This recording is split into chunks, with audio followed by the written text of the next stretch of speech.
సుమన్ టీవీలో మీ business promotions కోసం ఈ కింది నెంబర్ను సంప్రదించగలరు.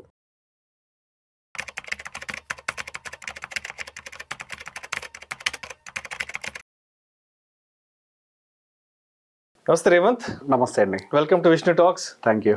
సో రేవంత్, రీసెంట్గా Nifty 29 years of birthday celebrate చేసుకుంది. 29th anniversary కూడా కంప్లీట్ అయింది. సో మరి నిఫ్టీ ఎక్కడ స్టార్ట్ అయింది, ఎన్ని పాయింట్స్తో స్టార్ట్ అయింది, ఏంటి ఇవాళ ఎంతవరకు వచ్చింది, ఈ 29 yearsలో నిఫ్టీ ఎదుర్కొన్న ఆటుపోట్లు ఏంటి అసలు? 29 years ఒక రకంగా సెన్సెక్స్ అనేది మనకి పెద్దన్న, నిఫ్టీ తమ్ముడు. అది 80,000 దగ్గర నుండి 80 సంవత్సరాల వయసుతో ఉంది.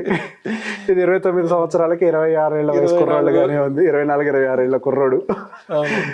సో ఒక రకంగా చెప్పాలి అంటే మార్కెట్లో ఒక రెవల్యూషన్ తీసుకొచ్చింది కూడా మనకి ఎన్ఎస్సి నిఫ్టీ లాంచ్ అయిన తర్వాత. మనకి 29 years ఆఫ్ నిఫ్టీ 50 సెలబ్రేషన్స్. కరెక్ట్గా 2020 సంవత్సరంలో మనకి డెరివేటివ్స్ అనేవి మనకి నిఫ్టీ 50లోకి తీసుకురావడం మొదలుపెట్టారు. యాక్చువల్గా అసలు మార్కెట్ వైపుగా ఎక్కువ మంది చూడటం మొదలుపెట్టింది కూడా డెరివేటివ్ ఇంట్రొడక్షన్ మార్కెట్లోకి జరిగిన తర్వాతనే. డెరివేటివ్స్ మార్కెట్లోకి ఎక్కువ మందిని తీసుకురావడం జరిగింది. సరే, అది మంచి చెడ అనేది పక్కకు పెడితే ఫైనల్లీ మార్కెట్ వైపుగా ఆలోచించే విధంగా సరే కొంతకాలం ముందులో అడుగులు వేసేటప్పుడు ఒడుగుదుడుకులు దొక్కుతూ ఉంటాం, చిన్న చిన్న డబ్బులు పోగొట్టుకుంటూ ఉంటాం. దాని అంతవరకుగా చూసి పక్కకు పెట్టి అసలు మార్కెట్ వైపుగా మనం అందరినీ పరిచయం చేస్తుంది. సహజంగా ఎవరినైనా సరే అసలు మార్కెట్ అంటే ఏంటి అని అంటే ఎవరైనా చెప్పేది ఎన్ఎస్సి నిఫ్టీ అని అంటారు. బిఎస్సి సెన్సెక్స్ గురించి ఈ జనరేషన్ వాళ్ళు తక్కువ మాట్లాడతారు. ఇంతకుముందు జనరేషన్ వాళ్ళు సెన్సెక్స్ అని మాట్లాడతారు. ఈ జనరేషన్ వాళ్ళు అంటే మా జనరేషన్ వాళ్ళందరూ కూడా నిఫ్టీ అని మాట్లాడతారు. ఒకప్పుడు బాంబే స్టాక్ ఎక్స్చేంజ్ మాట్లాడుకునేది, ఒకప్పుడు అంతే మాట్లాడేవాళ్ళు బిఎస్సి అని. ఇప్పుడు అంతా ఎన్ఎస్సీనే, ఇప్పుడు అంతా నిఫ్టీ 50నే. నిఫ్టీ 50 గురించి మాట్లాడటం మనకు అలవాటుగా మారిపోయింది. సో ఒక రకంగా అంటే ఫేమ్ పాయింట్ ఆఫ్ వ్యూలో చూస్తే మనకి ఒక సూపర్ హిట్ స్టార్ గా నిలబడ్డది మాత్రం మనకి నిఫ్టీ 50 ఫేమ్ పాయింట్ ఆఫ్ వ్యూలో. సో దాదాపుగా 15 సెక్టార్లతోటి 55% ఆఫ్ ద మార్కెట్ క్యాప్చర్ని హోల్డ్ చేసేది మనకి నిఫ్టీ 50. కేవలం 1000 పాయింట్లతోటి స్టార్ట్ అయిన ఈ నిఫ్టీ 50 ఈ ప్రయాణం మనకి అసలు ఆ 1000 పాయింట్లు అంటే బేస్ పాయింట్స్ మనకి 1000తో స్టార్ట్ చేసి మళ్ళీ కిందకు వచ్చి మనకు ప్రాపర్గా డిసెంబర్ 1999 టైంకి 1000ని బ్రీచ్ చేసి డిసెంబర్ 2004 టైంకి మనకి 2000 పాయింట్లకు రీచ్ అయ్యి జనవరి 2006 టైంకి 3000 పాయింట్ల కంటే ఎక్కువ పైకెక్కి డిసెంబర్ 2006 కల్లా 4000 పాయింట్లను టచ్ చేసి సెప్టెంబర్ 2007కి 5000 పాయింట్లను దాటేసి జూలై 2017 టైంకి ఒక రిమార్కబుల్ పాయింట్ మనకి 10,000 పాయింట్లను టచ్ చేసింది మనకి నిఫ్టీ. అసలు మన మార్కెట్లో రావాల్సిన గ్రోత్ అంతా కూడా ఈ 2020 కోవిడ్ తర్వాతనే యాక్చువల్ గ్రోత్ అంతా కూడా మనకి నిఫ్టీకి డెలివర్ అవ్వడం గమనించాం. 15,000 పాయింట్లు ఫిబ్రవరి 2021 టైంకి దాటింది. సెప్టెంబర్ 2023 టైంకి 20,000 పాయింట్లు దాటింది. ఆగస్ట్ 2024 టైంకి 25,000 మార్కును దాటి సెప్టెంబర్ 2024 సెప్టెంబర్ 24 2024 టైంకి 26,000 పాయింట్ల కంటే పైకి మనకి నిఫ్టీ అనేది టచ్ చేసింది. ఆల్ టైమ్ మార్క్ కరెక్ట్ గా మనకి ఆల్ టైమ్ మార్క్ అనేది సెప్టెంబర్ 27వ తారీఖు 26,227.35 మనకి Nifty all time high mark touch చేసింది.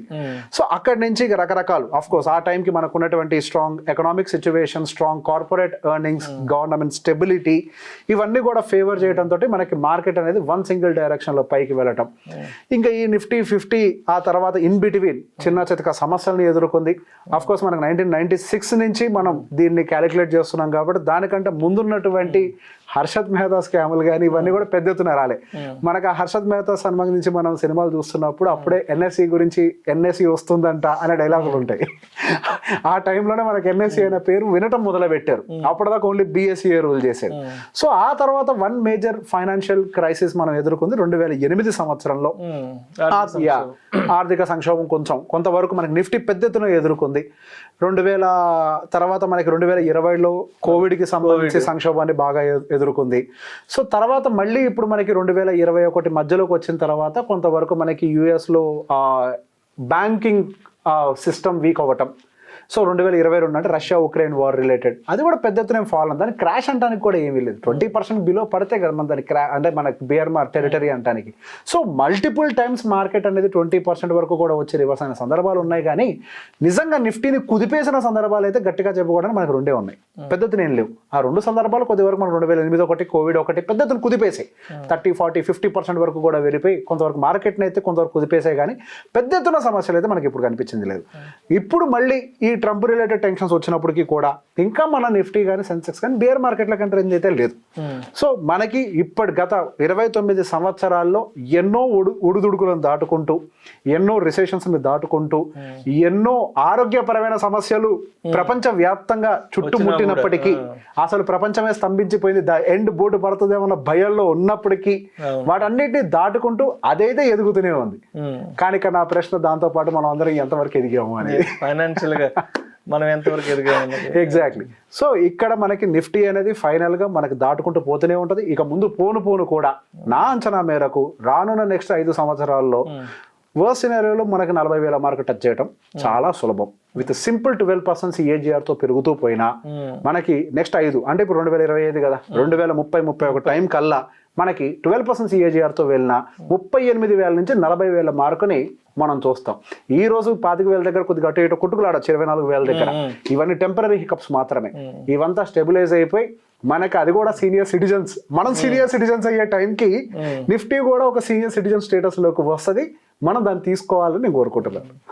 ఇప్పుడు 2024 సెప్టెంబర్ 24th 26 to 100 కదా, అక్కడి నుంచి కానీ మార్కెట్ పడకుండా ఉండుంటే ఈ 6-7 months 29 years బర్త్డేకి మార్కెట్ నిఫ్టీ 29 కూడా రీచ్ అయిపోయింది. అవునా కదా, మంచి ఊపు మీద ఉంది, మంచి ఊపు మీద ఉంది. అప్పుడు 26,226, 300 దాకా ఉన్నది.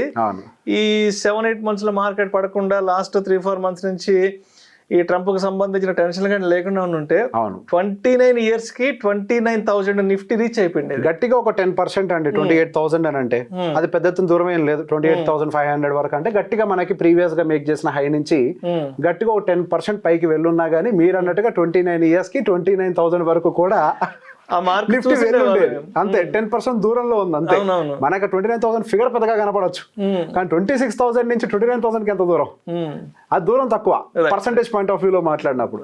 సో ఈ రకరకాల ఆఫ్ కోర్స్ మనకి అన్ని అలా జరిగిపోతుంది. మార్కెట్ ఎందుకు వద్ది, అది నిఫ్టీ 50 ఎందుకు వద్ది, అప్పుడప్పుడు యుద్ధాలు వస్తుంటాయి, అన్ని జరుగుతుంటారు. అది గుడ్ థింగ్స్ అనేవి నిదానంగానే జరుగుతాయి, మంచి విషయాలు నిదానంగా జరుగుతాయి, చెడు విషయాలు ఫాస్ట్ గా జరిగిపోతూ ఉంటాయి.